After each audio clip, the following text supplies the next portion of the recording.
I grew up poor with a mean family. I ran away with my cousin's help and made a better life for myself.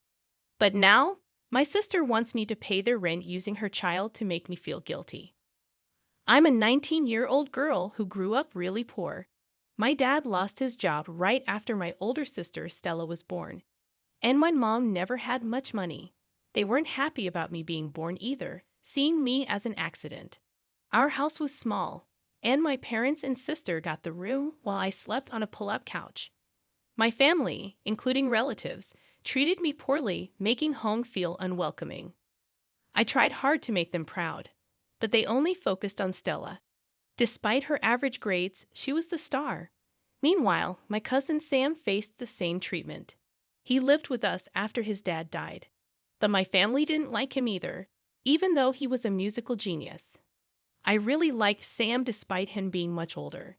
He treated me with respect and talked to me like an adult. When my aunt visited, we chat and forget about our family issues. Stella, my sister, tried to join our circle too. But as she got older, she spent more time with her school friends, leaving us behind. My mistreatment worsened, especially when Stella couldn't afford her dream college, blaming me for it. When I tried to defend myself, my mother slapped me hard, leaving a lasting stain both physically and emotionally. Stella later found out she was pregnant with no support from the baby's father, who had returned to his home country. When Stella told the baby's father about her pregnancy, he blocked her, leaving her to raise the child alone. I was 16 at the time, already working part-time jobs to help my family. When Stella moved back home pregnant, the pressure on me increased, and my parents treated me even worse. Sam had already moved out, working at a restaurant after graduating from college. I confided in him about my problems, but he had his own life to deal with. After the baby was born, my mother took my niece away, blaming me for their cramped living situation. I argued back, saying I had every right to be there since they chose to have me.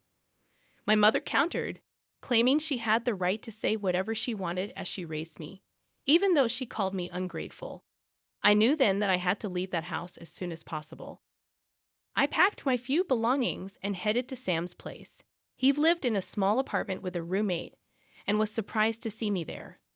When I explained that I couldn't bear going back home due to the mistreatment, he didn't turn me away, despite knowing it would be tough for me. I had only a year and a half of school left, and since public school was free, I could afford to leave. Living on a tight budget as a waiter was challenging, and I worried about college without taking on student loans. Then, a week before high school graduation, a miracle happened. Sam's grandparents, cut off by his mother after his father's death, reached out to him through their lawyer. When Sam's grandfather passed away a few years after his dad, his grandmother was the only surviving family member. Eventually, she passed away too. They left him their house, all the money they had saved for him, and some valuable jewelry. Sam inherited everything, unexpectedly giving us a substantial amount of money. Although he regretted not reconnecting with his grandmother earlier, this inheritance solved our financial troubles. We still lived frugally, but Sam resumed playing guitar, and I searched for colleges offering scholarships. With good grades, I got into a decent college, now in my second year. Alongside a scholarship, I worked part-time as a tutor. Sam took music lessons and eventually became a music instructor at a prestigious private school, earning much better pay. We're not rich, but we're far better off than before. I'm grateful for Sam's support over the years. He truly deserves this success.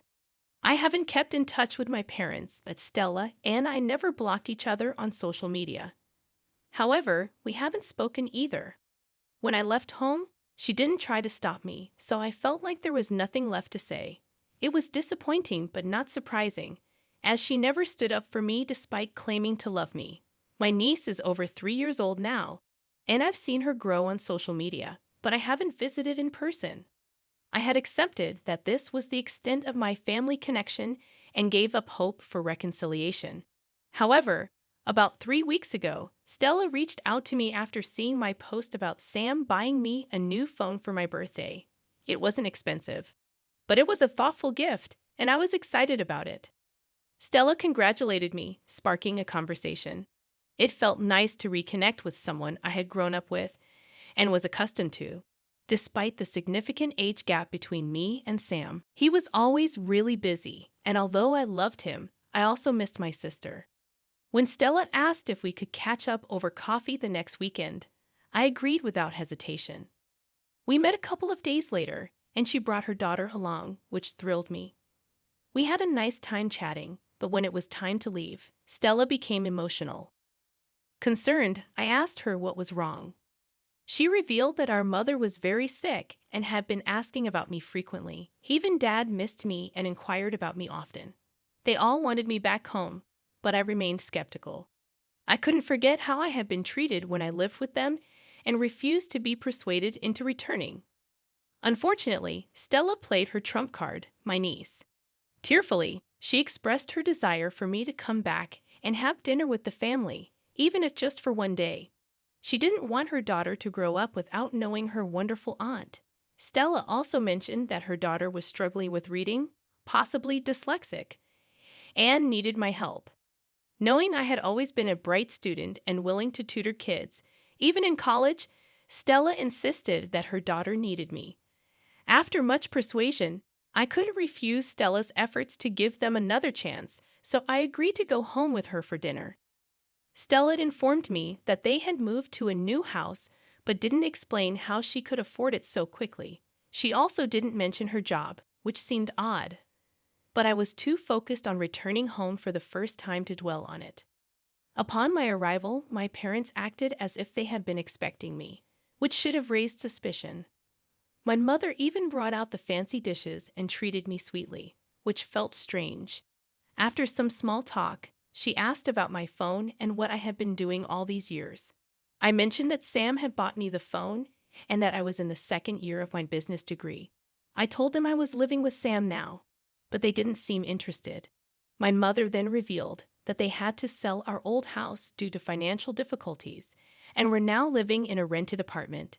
Even my aunt, Sam's mother, had sold her house, and they were all living together in a small apartment. As my mother continued talking, I sensed she was leading up to something.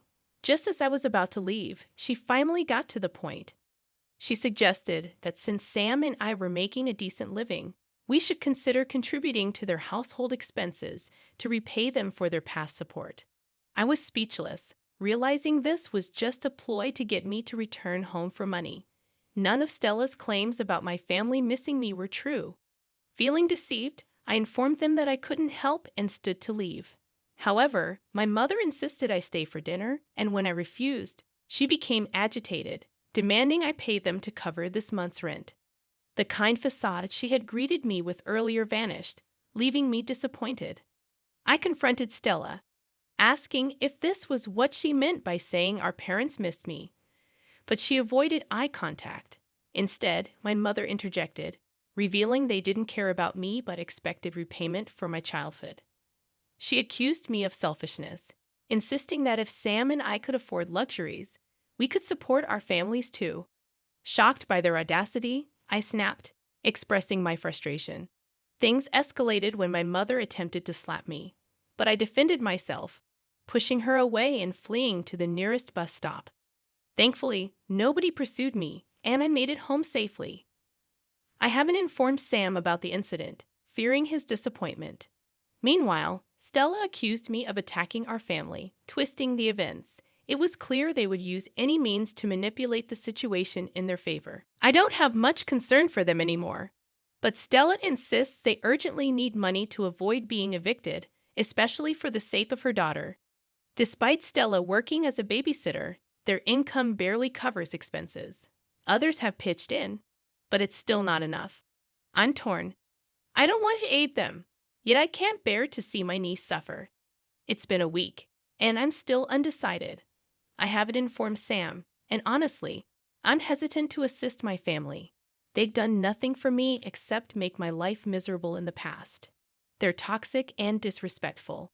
And now that Sam and I are doing well, they're expecting to share, which feels unfair. I don't believe they're entitled to anything. It doesn't seem right to help a toxic family, including my 3-year-old niece, after years of mistreatment. leading to their impending homelessness. Update.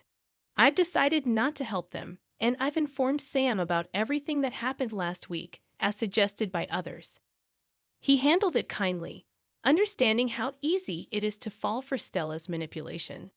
People naturally long for family, even if they're toxic, as we've been conditioned to believe we owe them love despite their mistreatment. It takes time to unlearn these beliefs, and he assured me that refusing to help didn't make me a bad person.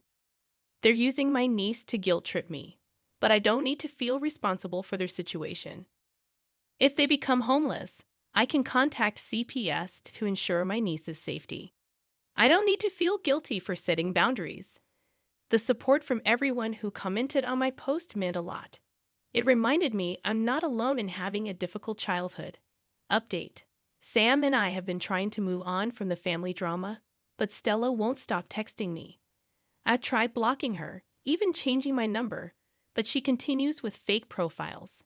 Deactivating my account seems extreme, so Sam and I stand firm, knowing we've done nothing wrong. I couldn't understand why we had to hide, as if we were the ones at fault. Fed up, I decided to confront Stella once and for all. I unblocked her number and called, warning her that if she continued to text, I'd report her for stalking and harassment. She accused me of selfishness, so I reminded her of her past actions. She had never stood up for me, only using her daughter as a pawn to manipulate me into returning home, where her mother could attack me again. Despite my firm response, she persisted in demanding I cover her family's rent, despite never helping when Sam and I needed it. I told her off and hung up, feeling a weight lift off my shoulders. She hasn't called since, and I hope it stays that way. Update. Sam is organizing a massive musical for the school, which could lead to a significant raise for him. It's an exciting opportunity, and I'm thrilled for him. As for my family, I haven't heard from them, but I learned from a friend that Stella entrusted my niece to another friend's care for a few weeks. It seems they may have been evicted, but at least my niece is in a safe environment. I've asked my friend to keep me updated, hoping my niece won't endure the same suffering I did. After I graduate, I may try to help her, but for now, I'm hopeful everything will turn out well.